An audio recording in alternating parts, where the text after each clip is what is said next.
Hi there, in this video we are going to solve the SQL Server error. You can see the pop-up window showing the possible reasons for the failure. In some cases you might have a different error message. Don't panic, here is what you should do. Add electrical option, click change. Then this window you can see we have collaborative server name, ensure it is localhost.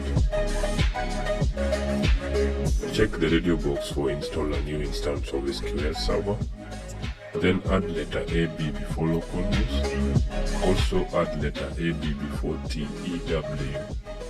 Under collaborative server name, add letter AB before localhost. Then letter AB before SolidWorks under data location. It can be any letter provided you remain consistent all through. Counter check the radio box for install a new instance SQL Server is checked. Then click back to summary. Click install now. Here click OK. At this point, just a quick reminder.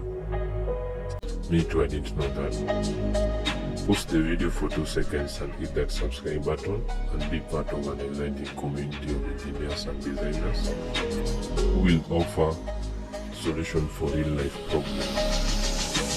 At this point you can see Microsoft SQL Server is installing. You can see it is now past that. Now you can relax. And just a quick reminder, remember to subscribe to my channel and add value to this channel. Thanks for watching, and let's catch up in the next video.